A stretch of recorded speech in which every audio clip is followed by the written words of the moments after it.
Hola amigas, amigos, bienvenidos a este episodio, a esta nueva edición de día sábado, que como les anuncié voy a dedicarlo a Ludwig van Beethoven, quien cumplió 250 años de haber nacido. No está clara exactamente la fecha en que nació, fue bautizado en diciembre de 1770, tiene que haber nacido antes que eso, por supuesto, unos 2 o 3 días antes, no está claro.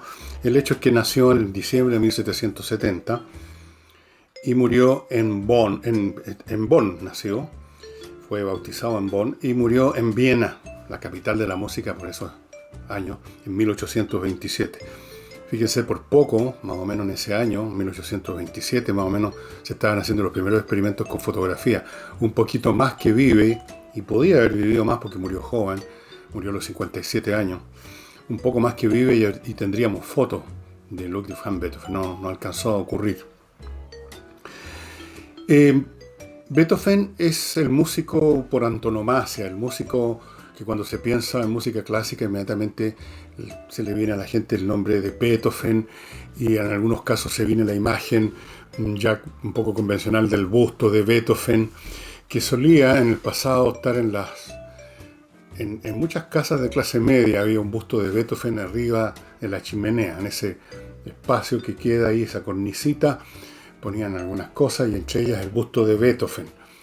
Eh, la imagen de Beethoven se ha convertido también en el ícono, como ha pasado con Einstein, del genio, ¿sí?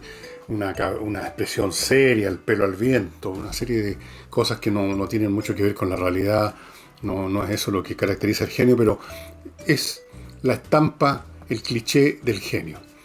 En el caso de Beethoven, en todo, era genio. Vamos después a examinar en qué consiste esto de ser genio y cómo se veían a sí mismos lo que ahora nosotros llamamos los grandes genios de la música o de lo que sea. Él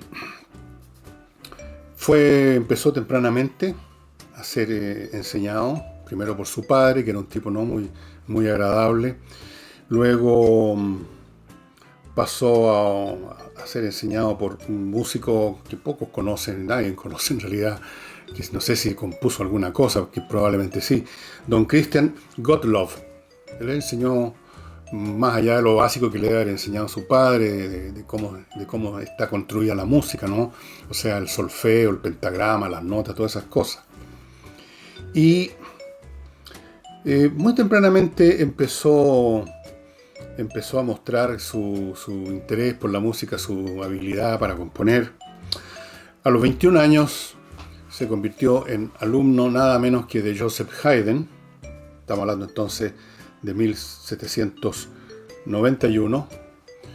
Haydn estaba activo todavía en esa época. Allí pasó algo bastante singular en esta relación entre Haydn y Beethoven.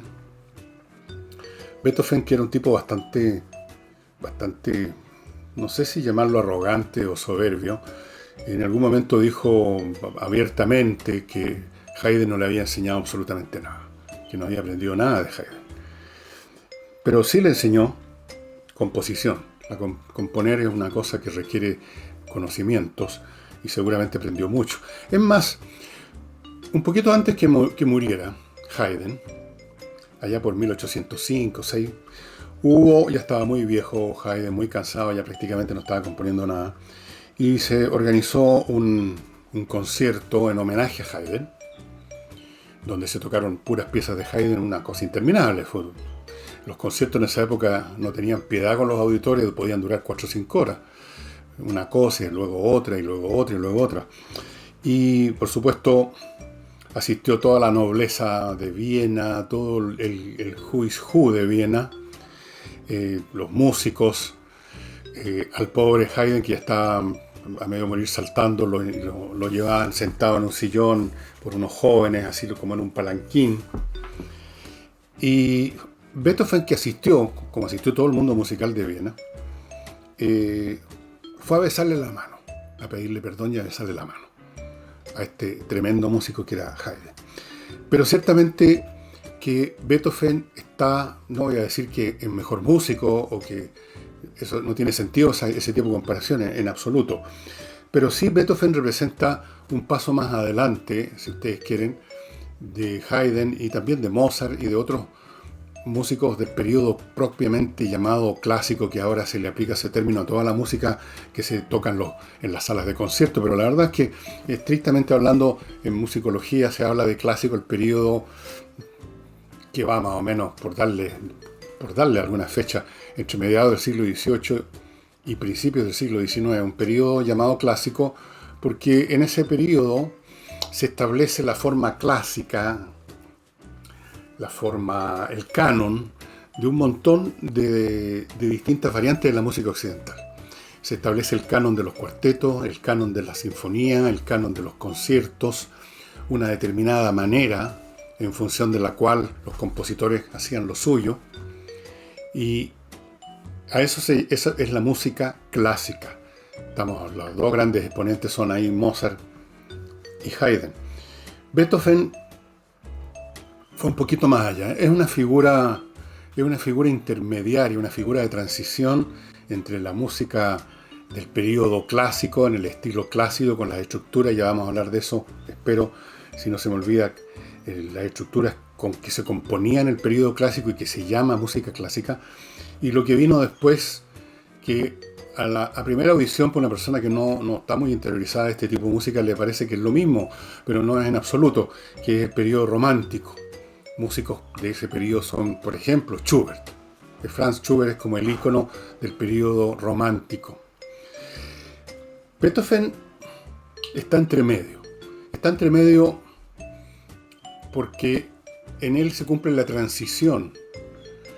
Él tiene una pata en cada uno de esos dos mundos, especialmente en los periodos tardíos de su composición, porque él cuando empieza a componer, cuando empieza lo que se llama su primer periodo, es bastante clásico, está bastante cercano a los moldes clásicos. Si uno, por ejemplo, hace uso de las sinfonías, las 9 sinfonías de Beethoven para seguir su trayectoria, ahí está bastante claro. La primera sinfonía, la sinfonía número 1, que dicho sea de paso es quizás una de las 2 o 3 que más me gustan de Beethoven, la compuso en 1800, o sea, tenía 30 años, y sin duda que ahí, si uno lo escucha con cuidado, hay muchos elementos propios del clasicismo puro, pero también ya empiezan a notarse algo diferente. No es necesario ser músico, saber música para darse cuenta que hay como un espíritu distinto, allí hay algo nuevo que se está asomando. Fíjense que hay una película que yo les recomiendo que la busquen en YouTube. Transcurre la película prácticamente toda entera dentro de un palacio donde Beethoven está ensayando una de sus sinfonías. Me parece que la tercera, pero puede ser cualquier otra, intermedia.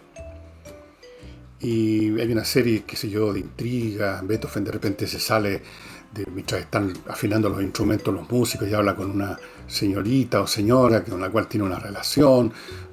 Pero básicamente la película, bastante bien hecha en ese sentido, transcurre al ritmo de cómo se va desarrollando esa sinfonía.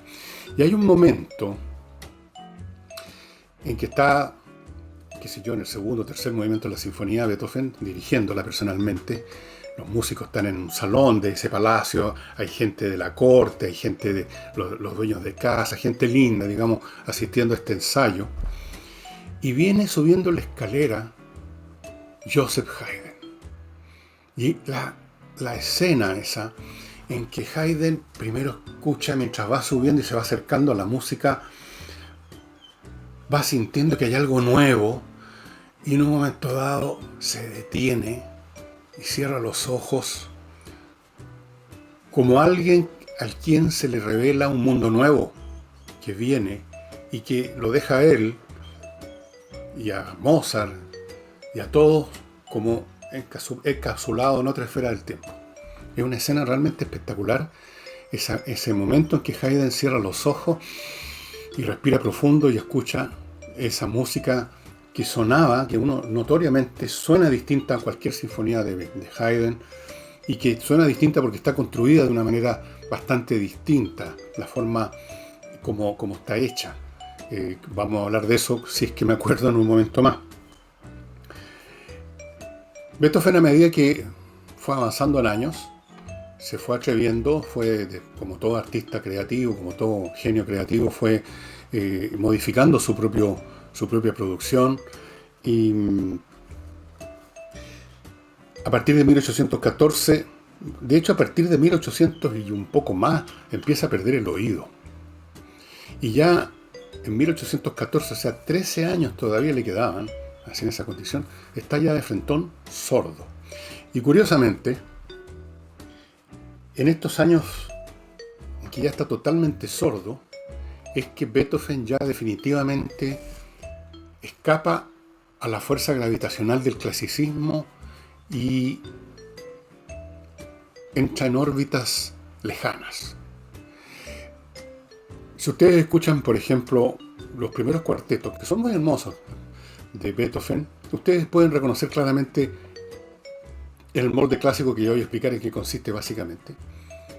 Bueno, es una música distinta, tiene por supuesto los modos, el temperamento de un músico distinto a Haydn, a Mozart, pero todavía uno encuentra ahí el molde clásico de cómo se componían los cuartetos, cómo los compuso Haydn, cómo los compuso Mozart. Básicamente, para ir al tiro al tema, el molde clásico, para resumirlo mucho, es tema con variaciones. Si ustedes escuchan una canción cualquiera, una canción popular, van a encontrar que está construida del siguiente modo. Un tema inicial, A, llamémoslo así. Luego viene lo que se llama un puente, que es un pequeño fragmento donde se pasa a otro tema, el tema B, y luego se vuelve al tema A. Ese es el esquema de prácticamente de todo el cancionero de todos los tiempos. A, B, A. En el caso de la música clásica, o sea, volvamos a Haydn, volvamos a Mozart, en una sinfonía, por ejemplo, se expone un tema que puede tener un número, qué sé yo, 10 a 20 compases, no más que eso. Puede ser un poco más largo, puede ser más corto incluso.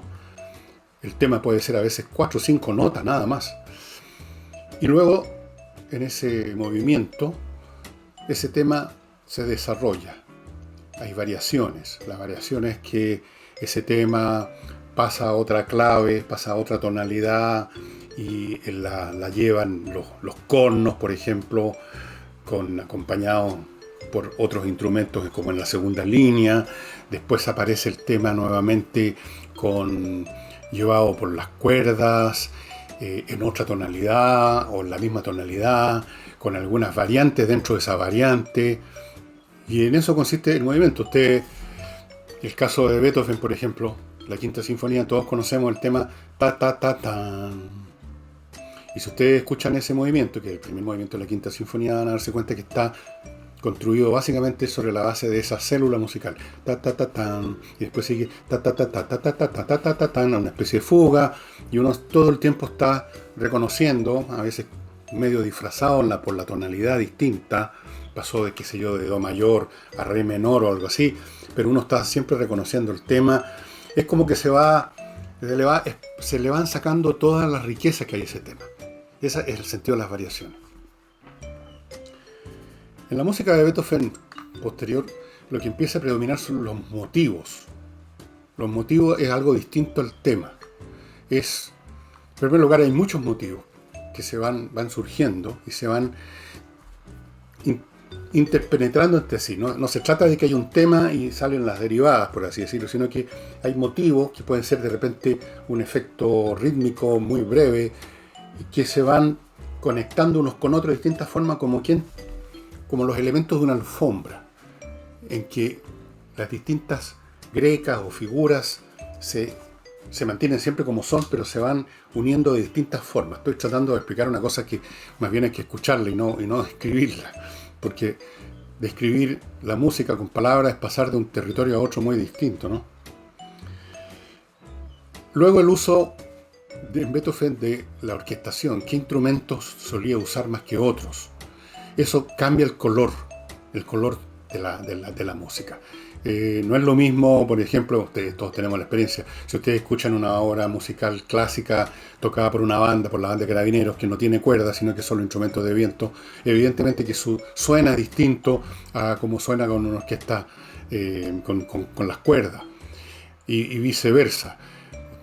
El color lo da el tipo de instrumentación que se usa o que prevalece.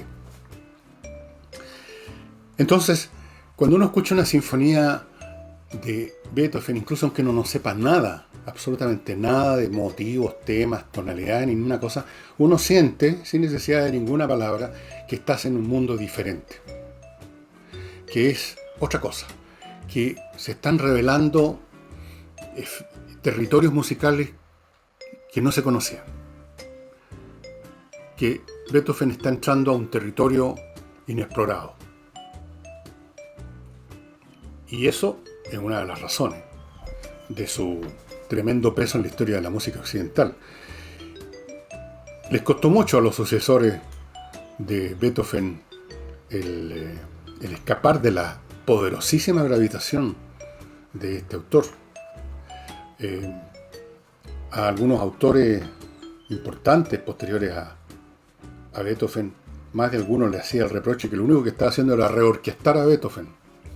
O sea, hacer lo mismo pero con un poquito, con una reorquestación, o sea, que en vez que sean las trompas, que sean las trompetas las que tocan esa línea.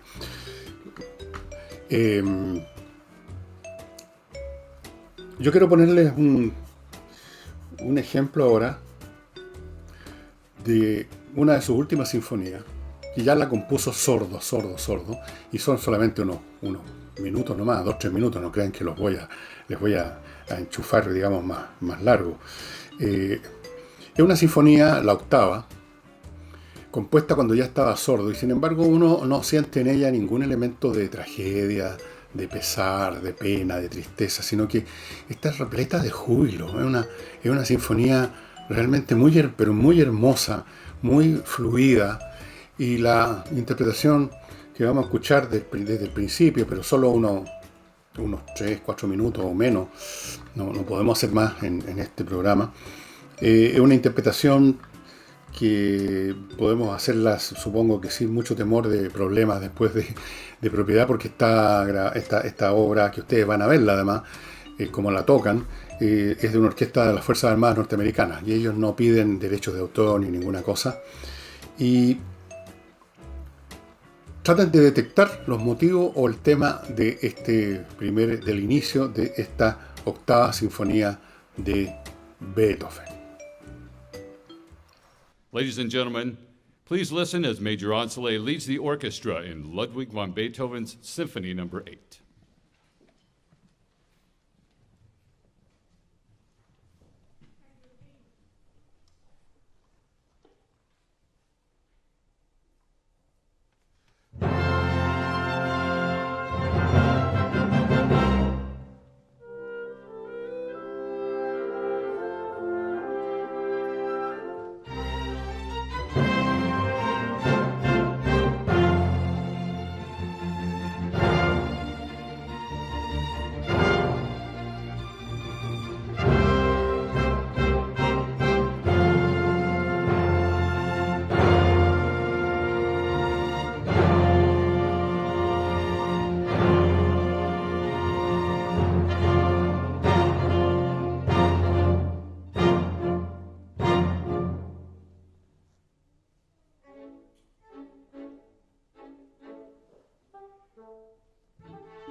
¿Qué les pareció? Yo estaría feliz si supiera, si creyera, si me imaginara que alguno de ustedes, me refiero a quienes no han escuchado mucho a Beethoven, porque los que lo han escuchado no me necesitan a mí para nada, ¿no? Si le pareció hermoso, si le llamó la atención, bueno, ahí le insinúo que vuelva a YouTube en el momento y escuche una versión quizá mejor que esta que les puse de la octava sinfonía, y realmente si la escuchan con atención van a ser absolutamente embargados por la música. La música clásica solo exige una cosa, estimados amigos. No es necesario saber música, no es necesario saber teoría musical. Basta poner atención, eso es todo. Usted no necesita saber de que en este momento el tema va en la tonalidad de re menor, o que ahora hay una transición tonal a no sé qué cosa, da lo mismo. Esto es simplemente oír, pero oír con atención, no como música de fondo. Escuchar y nada más. No estar leyendo, haciendo otra cosa, viendo televisión. Escuchar, ojalá con los ojos cerrados, para concentrar toda la mente en la música, fijarse bien en los motivos, en los temas, y no simplemente dejar que entren por un oído y salgan por el otro. Si uno no capta bien qué es lo que está pasando, uno tiene que partir de nuevo. Cuando ya tiene claro que el ta ta ta tan, por ejemplo, es el tema, ta ta ta tan, ta ta ta ta ta ta ta ta ta ta, si uno no se da cuenta, uno pone de nuevo el ta ta ta tan.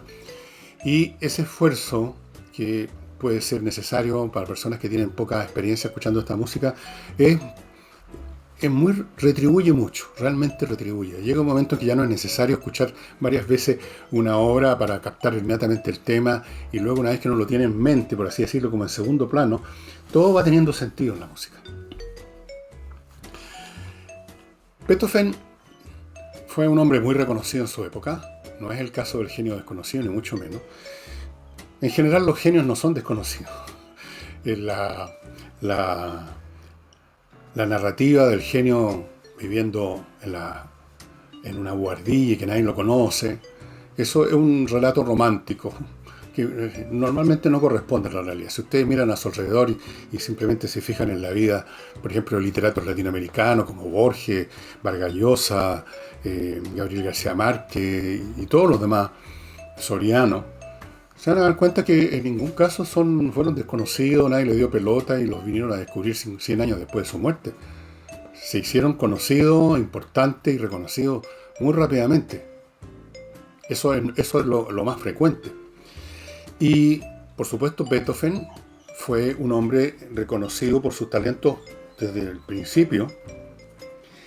Y él inaugura además otra cosa. Además de ser la transición del clasicismo al romanticismo, él es la transición del músico de corte, del músico lacayo, del músico de librea, al músico freelancer. Piensen ustedes en el gran Joseph Haydn, uno de los grandes músicos de todos los tiempos y desde luego el clasicismo. Por mucho tiempo, no toda su vida, pero por mucho tiempo, literalmente Haydn era un sirviente, un empleado de la corte de Esterházy, que era una familia noble húngara, muy rico. El palacio de ellos todavía existe, creo que es un museo ahora. Y tenía contratado como lacayo, como siervo, a Haydn, tal como tenía seguramente un montón de cocineros, de chef, y tenía una orquesta propia. Este hombre era tan rico que tenía una orquesta completa contratada. Y entonces todos los días, apenas Haydn se presentaba a saludar al dueño de casa, casi todos los días este caballero le encargaba música. Me gustaría que usted compusiera para tal instrumento una obra. Me gustaría que hiciera una ópera. Necesito una tal cosa, tal otra. Y Haydn tenía que cumplir así como el chef cuando le decían en la mañana quiero pollo marengo o alguna otra cosa, tenía que cumplir. Eran sirvientes de alto nivel, pero sirvientes, dependiendo de una casa principesca, normalmente. Posteriormente se liberó de eso en gran parte Haydn. Le dieron permiso los Esterházy para que hiciera su propio camino. Y entonces Haydn empezó a negociar con casas de música, o sea, casas que en esa época tomaban una composición y el negocio de ellos era imprimir, porque no habían grabaciones, imprimir el score, la partitura. Y eso era lo que vendían, ese era el negocio de ellos. Y muestra de esta relación amo-lacayo de los músicos del periodo de Haydn, previo entonces a lo que le tocó vivir a Beethoven, es una anécdota que todo el mundo conoce y que dio origen a una maravillosa sinfonía de Haydn. Resulta que llevaban meses y meses y meses estos músicos de la corte de los Esterházy ahí, trabajando, tocando todos los días para el señor, para Esterházy, y pasaban los meses y ellos querían ver a su familia, que no los veían, querían tener una pequeña vacación, y no se atrevían a ir a decirle a este gran noble, rico, seguramente soberbio, orgulloso, oiga, déjenos unos días de vacaciones. Estaban desesperados y le cuentan a Haydn esta situación. Haydn tampoco fue a decirle directamente a Esterházy, mire, ¿por qué no le da unos días de vacaciones a los músicos? Ya la pasáis a mí. No, compuso una sinfonía maravillosa que los invito a escucharla cuando quieran. Está en YouTube, también hay miles de distintas versiones, incluso con toda la representación que va al final, que se llama Los Adioses, Farewell, la sinfonía del adiós o de los adioses. Es muy hermosa. Y en el movimiento final pasa lo siguiente. A partir más o menos de la mitad del último movimiento, grupos de músicos empiezan a abandonar el escenario. Están tocando un tema que se empieza a repetir y se levantan los cornos. Y se van. Y luego se repite el tema, se levantan los segundos violines. ¿Qué es esto? Y así van abandonando, hasta que al final queda solo un violinista tocando el tema. Ahí fue recién cuando este señor Esterházy se pegó el alcachofazo y dijo, parece que tienen que salir de vacaciones, y les dio vacaciones. Pero miren todo lo que tuvo que hacer Haydn. Tuvo que componer una sinfonía para decirle de esa manera a Esterházy que dejara salir a su gente un tiempo. Ese era el mundo en que se movía Haydn. Ese era el mundo en que se movió también, en gran parte. También se logró liberar un poco, pero cayó en la pobreza, entre otras cosas, porque era muy malgastador, Wolfgang Amadeus Mozart. Beethoven es otra cosa. Sus clientes, por supuesto, eran gente con dinero, eran gente de las cortes, eran nobles, eran comerciantes con mucho dinero que le encargaban obras. Pero lo principal de la vida de Beethoven como músico transcurre así. Él, freelancer, ofreciendo su música. O no habitando en la casa, en el palacio de ningún noble, recibiendo en su casa un noble que le decía, señor Beethoven, quiero que me componga 6 cuartetos. Y entonces los cuartetos tenían el nombre de quien se los había encargado. Por ejemplo, los cuartetos Razumovsky, se lo encargó un señor Razumovsky. Y así. Y a propósito de cuartetos, ya totalmente sordo como Tapia Beethoven, pasó lo siguiente. Pero antes de eso, me voy a permitir recordarles a mis auspiciadores. Primero, Bomboni, esta fábrica familiar de chocolates con recetas croatas, muy ricos chocolates, que ahora viene en esta presentación, que es como una caja de fósforo. ¿Ven ustedes? Uno no quiero desarmar esto, la abre, y ahí están los chocolates, todos distintos, todos con diferentes rellenos, todos con diferentes diseños, muy ricos. Bombón, estimados amigos, ahí están las direcciones. No les voy a decir lo rico que es el chocolate, porque todos lo sabemos. Los voy a decir nada más que usted puede encargarlos acá y los va a recibir en su casa. A mí me los vienen a dejar, para que yo se los muestre, pero también se los van a dejar a los que compran. Es un chocolate exquisito y no olviden jamás que el chocolate no es una cosa especial para días solo especiales. El chocolate es un alimento, es un poderoso alimento. Gran energía, levanta el ánimo. Muy bueno tener chocolate. Y los de Bomboni son exquisitos. Les recuerdo también este libro que les he recordado muchas veces, desde los valles transversales a los canales australes, que trata básicamente, pero no exclusivamente, de la revolución de 1859 en el norte de Chile, contada esta historia sobre la base de documentos familiares de don Ulises Caravante, que es el autor, y documentos de otras personas, o sea, de la vida misma. Entonces, es totalmente distinta la narrativa, no es una cosa que va por la estratosfera, como en un libro de historia tradicional, en que habla en términos generales de la política, que hubo una revolución, que duró tanto, que hubo tal batalla. Acá está la cosa concreta, aquí nos están contando que el ejército constituyente, al marchar sobre la Serena, tenía gente que le gustaba la bella arte y fueron unos conciertos en la compañía lírica que había en Copiapó presentando la ópera La Traviata. Y así como esto, hay muchos elementos muy entretenidos. El libro usted lo consigue mandándole un mail a Ulises Caravante, a ucaravantes@gmail.com, y ahí él le va a explicar cómo lo paga y cómo lo consigue. Desde los valles transversales a los canales australes. Y para las personas que tienen pymes pequeñitas, como yo, como usted quizás, Kame, estimados amigos. Kame.cl es una empresa informática chilena que diseña sistemas informáticos específicamente para pymes. Ni más ni menos de lo que se necesita en una pyme. Un programa que trae además, es como esos controles de televisor o de cualquier artefacto que tienen 1.000.000 de botones que uno no usa nunca y que sirven para enredarse nomás. Justo lo necesario para la gestión de su pyme y evitarse todos los problemas que derivan por falta de conocimiento, sobre todo si uno está partiendo con una pyme o porque uno se le olvidó tal fecha que había que pagar no sé qué cosa. Póngase en manos de Kame. Tienen planes desde 15 UF al año. Póngase en contacto con ellos para ver cuál es el software de gestión que más le sirve.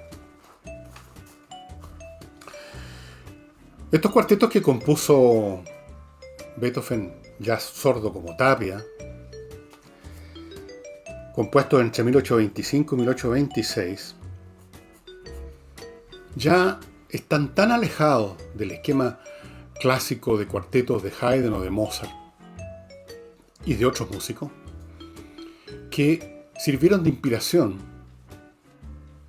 a cuartetos de músicos muy posteriores, músicos del siglo XX, como por ejemplo Béla Bartók, un músico húngaro que murió en 1945. Estos cuartetos finales son tan intrincados, son como leer un libro de cálculo diferencial, digamos, pero al mismo tiempo no es como leer el libro de cálculo diferencial donde usted tiene que ir entendiendo punto por punto, porque la música tiene esta bondad que entra y va directo a la vena.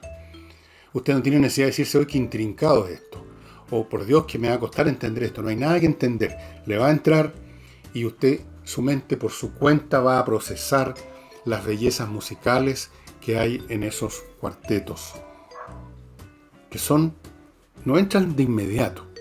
No es como un cuarteto o una música fácil que tiene una melodía que usted capta de inmediato, como New York, una cosa así, pero uno lo escucha un par de veces, 3 veces quizás, y empiezan a hacer sentido, y a cambio de ese pequeño esfuerzo de concentración y de paciencia, uno obtiene lo que no obtiene con New York. Del mismo modo que usted, cuando aprende a comer cosas realmente ricas y sofisticadas, obtiene algo más que comprarse un completo en la esquina, digamos, ¿no es cierto? Es rico el completo, pero mucho más rico un pavo preparado por unas cremas especiales. Entonces, el esfuerzo para escuchar música un poco más compleja da una rentabilidad tremenda en términos de placer. Este hombre Beethoven, además, era un tipo bastante huraño, bastante antisocial. Se cuenta de una ocasión, porque eran contemporáneos, que está paseando por una calle no me acuerdo qué ciudad, no sé si era ya Viena o alguna otra, con Goethe. Eran contemporáneos, el gran Goethe, uno de los más grandes poetas, una de las más grandes inteligencias de la cultura alemana. Y en un momento dado van caminando, conversando, y pasa un carruaje con una princesa, un príncipe, alguien de la corte importante, y Goethe hace toda una reverencia, y Beethoven no, pues mira para otro lado. Entonces Goethe le pregunta por qué su actitud y él le dice que por qué tienen que estar saludando a esos tipos que nada, pues no han producido nada, porque a él deberían saludarlo así. Es una anécdota que a lo mejor se inventó después en algún momento, pero refleja el carácter huraño de este Beethoven, que vivía en un departamento en Viena, y ahí componía con su piano, y era bastante jodido con los vecinos, de repente se lavaba con una jofaina con agua y se echaba la jofaina y inundaba el piso de abajo. Era un tipo, digamos, no era el tipo de vecino que uno prefiere. No era amigo de los salones, de las reuniones sociales. Le hacía el quite absolutamente a todo. Eh, pero era muy respetado. Si no era muy querido, era muy respetado. Y de hecho, todavía no les voy a decir qué pasa cuando, qué es lo que es este cuando, porque antes los quiero hacer escuchar otra cosita. Esta es una pieza que pocas veces se escucha. Normalmente la gente escucha los conciertos para piano, los 5 conciertos para piano, o la sinfonía, quizás el concierto para violín. Pero este concierto, que es un concierto, el triple concierto para violín, cello y piano, se escucha muy poco. Es una de las piezas que más me gusta a mí. Es muy técnico, si ustedes quieren, es muy austero, muy seco, pero muy hermoso como estructura musical. Y está en YouTube, y nosotros nos vamos a atrever a presentar unos 4 o 5 minutos de eso, en una versión de la Orquesta Filarmónica de Israel, con 3 tremendos músicos. El violín es Pinchas Zuckerman, el pianista es Yain Brofman, y el chelista es una canadiense, la señora, ¿cómo se llama? Emma Forsyth. Todos bajo la dirección del director hindú de la India, Zubin Mehta. Y es interesante, les cuento, escuchar música en YouTube, porque uno se da el gusto de sentir como que está en el teatro muchas veces. O sea, ver todo en la parafernalia, las expresiones de los músicos mientras están tocando. Y por supuesto está uno escuchando la música. Entonces le da una dimensión extra. Aquí no voy a ponerles todo el concierto, ni mucho menos, ni siquiera todo el primer movimiento, sino que solo unos 4 o 5 minutos del primer movimiento. Fíjense bien en el tema. Aquí sí que está muy claro el tema, en este caso en Beethoven. Y cómo lo van tomando. Primero lo pone la orquesta, parte con la orquesta, luego lo toma el cello, luego lo toma el violín, luego lo toma el piano. Cómo van agarrando, van tomando en posta el tema y lo van desarrollando. Es muy, pero muy bello el efecto, y los invito a escuchar entonces esta versión, que ustedes ojalá se tienten de escucharla completa. En esta versión o alguna otra, hay muchas del triple concierto, por lo que estuve viendo en YouTube. Los invito entonces a eso.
Y bueno, espero que les haya gustado y espero que no tener problemas por poner este pedacito.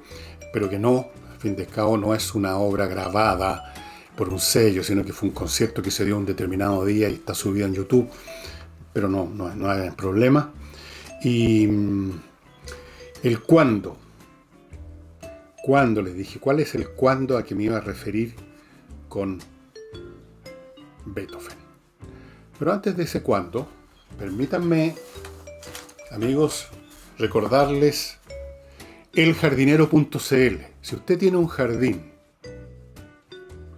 y quiere mejorarlo, y siempre se puede mejorar, y a veces con 2 o 3 toques mejoran muchísimo, póngase en contacto con eljardinero.cl. Es una pequeña empresa familiar, pero que saben mucho, atienden incluso instituciones.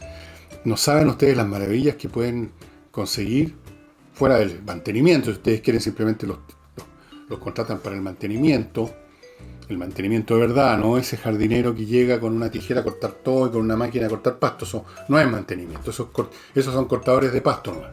Mantenimiento de verdad significa muchas otras cosas, pero además le pueden amononar mucho el jardín y dejárselo, aunque sea muy chiquito, precioso. Un lugar donde uno se pueda sentar con una buena caja de cervezas al lado, a mirar el cielo, o a leer, o lo que usted quiera, o a escuchar a Beethoven. Eljardinero.cl, estimados amigos. Y a propósito, que ya que estamos en la música, si le está tincando retomar esos estudios que dejó botado de guitarra, o de piano, o de canto, esta es su oportunidad de retomarlos, revivificarlos y terminarlos en la Academia de Música Gigena, que ofrece clases online. Online. ¿Para quién? Para todo el mundo. Niños, jóvenes, adultos mayores, viejujos como yo. Voy a aprender órgano de iglesia, me está tincando. Tiene como 10 files de teclado, más los pedales en las patas. Es la cuestión más complicada del mundo. No doy para eso. Niños, jóvenes, adultos mayores, en las siguientes ramos, digamos. Canto popular y lírico, piano o teclados de cualquier clase. No sé si órgano de iglesia es un medio difícil. Bajo eléctrico, guitarra acústica y eléctrica, educación de la voz hablada. Los cursos son online, no tiene que ir a ninguna parte, online. Y eso los hace muy potentes, como todos los cursos online. Y cómodo estar en la casa con el instrumento, con su guitarra, con su organito electrónico, viendo la clase. O con su voz. ¿Cómo se contacta con las clases de la Academia de Música Gigena? gigenaproducciones.com. gigenaproducciones.com. Muy fácil. Y ahora les muestro una botella de Love con la cabecita amarilla. Ayer les mostré una con la cabeza roja. Este vino, ya saben, es una viña pequeña, una viña de autor, como llaman. No hace cantidades industriales, sino que hace cantidades limitadas, pero de vinos de alta calidad. Y ustedes tienen la oportunidad de probarlos. Y con tan solo ponerse en contacto al lugar de la viña Love y pedir como mínimo una caja con 6 botellas. Por menos no lo van a atender, no pueden hacerlo. Love es un excelente vino. Este que tengo en las manos es un Syrah del 2017. O sea, está pegando ya alarido de que yo lo destape y capaz que lo haga hoy día en la noche con mis amigos. Porque no soy de fierro, ¿no? Y esta botella se está viendo muy apetitosa. Muy ricos vinos, estimados amigos. La voy a dejar aquí delante mío para no olvidarme de ella. Y 2 cositas más. Recuerden que ya en espacioajedrez.com la caja con el tablero, las piezas, el manual, las 3 licencias para entrar a Espacio Ajedrez está lista para regalarse, empaquetada con papel de regalo, papel pascuense. Lo mismo el reloj digital, que también trae 3 licencias. Usted no está obligado a comprar las 2 cosas, cualquiera de las 2 o las 2 juntas, por supuesto. La distribución es súper rápida, en días, 2-3 días ya tiene el producto en sus manos. Todavía alcanzaría a regalar la noche de Pascua o al día siguiente en la mañana. A la pasadita, mientras esté en espacioajedrez.com, échele una mirada a su alrededor ahí en el sitio, porque Pablo ya tiene prácticamente listo varios cursos. Yo no sé si los detalles, todavía no me han llegado los detalles, pero usted al entrar ahí los va a poder ver y de repente podría ser un bonito regalo para usted mismo. Un curso de ajedrez, de acuerdo a su nivel, usted verá si es bueno, más o menos, principiante, y un poco más experimentado, sabe algo, usted ve. Bueno, este caballero entonces, que ya sordo compuso los más intrincados cuartetos, los más avanzados cuartetos para su época. Este hombre huraño, este hombre que no recibía a nadie, este hombre que solo tenía una relación muy especial y muy fuerte con un sobrino, que resultó ser un tipo sin mayor valor, como siempre suele ocurrir con los descendientes de estos grandes genios, salvo el caso de Johann Sebastian Bach, que tiene una familia como de 200 músicos más o menos. Bueno, el cuándo es cuando se murió. Cuando se murió Beethoven, en 1827, como les decía, era tal el prestigio, tal el valor que se le atribuía, que a pesar de esa condición, que cuando la tiene una persona que no es tan productiva, no es tan potente, lo condena a la nada, lo condena a tener que irse caminando por su cuenta al cementerio. Una persona huraña en un mundo donde el tener contacto con los demás es esencial, está medio sonado. Pero en el caso de Beethoven fue tan importante su producción de más de 700 obras, para ser exacto 722 obras, que a su funeral asistieron 10.000 personas. Por supuesto, con su cuerpo pasó lo que pasó con otros genios en esos años, siglo XVIII, siglo XIX, cuando estaba todavía de moda la frenología, la idea de que el genio se puede descubrir en la forma del cráneo o del cerebro, con lo cual es bastante ridículo, pero en esa época se creía eso. Que ustedes, si buscan en Google, en un sitio, van a encontrar fotografías que se hicieron hace unos 100 años ya, 1900, principio del siglo XX o final del siglo XIX, fotografías del cráneo, porque lo exhumaron para cambiarlo de tumba, y cada vez que se hacía estas exhumaciones se aprovechaban de sacar una pizca de cerebro, o sea, no cerebro, el cerebro ya no quedaba nada, pero el cráneo. Hay una fotografía del cráneo de Beethoven al lado del cráneo de Haydn y al lado del cráneo de Schubert. ¿Qué se descubrió con esos cráneos? Nada. Es algo tan absurdo como que usted pretendiera desentrañar el por qué un programa, un procesador de texto es tan bueno, midiendo el tamaño de la pantalla del computador o pesándolo en una balanza a ver cuánto pesa. Por ahí no pasa la cosa, ¿no es cierto? Por ahí no pasa. El programa, la calidad del programa es lo que vale, no el hardware. El hardware pone algunos límites, pero en el caso del cerebro humano, esos límites todavía no están nada de claro cuáles son. El extremo que ya produce tontería. Y para arriba, bueno, hay cerebros de todos los pesos. El cerebro más grande que se ha estudiado era el de un atrasado mental. Y hay cerebros de todos los tamaños. El cerebro de Einstein era un poquitito más liviano que el cerebro de una persona normal. El cerebro de Anatole France pesaba menos de 1 kilo, mucho menos que un cerebro normal. El cerebro de otros pesaba más. Bueno, no es por ese lado. Y menos por los huesos. Así que hay mechones de pelo. Esa era otra costumbre en esa época, se moría alguien querido, entonces le cortaban unos mechoncitos de pelo, el botón del pijama, y como les digo, el cráneo en algún momento dado lo estudiaron. A Haydn le robaron la cabeza, a los pocos días de haber sido enterrado le cortaron la cabeza, y el cráneo de Haydn estuvo pasando de mano en mano a lo largo de muchos años, hasta que recién a mediados del siglo XX fue a dar a la tumba donde se encuentra ahora, se juntó con el resto del esqueleto. Increíble, ¿no?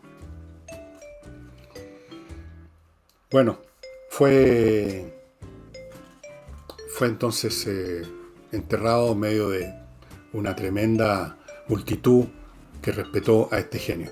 Y para terminar el programa, los genios de esa época, de todas las actividades, no tenían esta noción de genio que se desarrolló mucho después en el siglo XIX y que ahora ha cambiado otra vez. el que nosotros llamamos genio, por ejemplo Miguel Ángel o el propio Beethoven, se consideraba a sí mismo, y era visto por los demás y por sus colegas especialmente, simplemente como un artesano muy bueno en su oficio, como alguien que dominaba completamente las técnicas de su oficio y a eso agregaba su creatividad personal. No se consideraba algo especial eso que llaman genio. Era simplemente un enormemente capacitado artesano, un artífice. Eso era. No era más que eso. Después vino esta idea vaga del genio como una cosa vaporosa que está en un altillo, nadie lo comprende. Y luego tenemos ahora, en el siglo XX, siglo XXI, otras nociones de genialidad bastante más relativa, bastante más compleja, donde esto de la genialidad ya parece simplemente, un poco se acerca a la idea del siglo XVIII, de que es simplemente un tipo que ha concentrado gran parte de sus poderes mentales, que son más o menos iguales en todos cuando nacemos, en una actividad y ha desarrollado prácticamente una gran parte o la mayor parte de sus interconexiones neuronales en función de esa actividad. Por lo tanto, la malla neuronal y asociativa ahí para esa actividad es más rica que en una persona que no se ha dedicado a eso, que uno que se dedica a otra cosa o que se dedica mucho y por lo tanto no tiene tanta especialización. Se ve de esa manera, me parece a mí. No hay algo de esta cosa mística del gran genio. O sea, los genios están más baratos ahora, parece. Y esto vale también para los genios científicos. ¿Y cómo se relaciona el genio con la inteligencia? Dirán ustedes.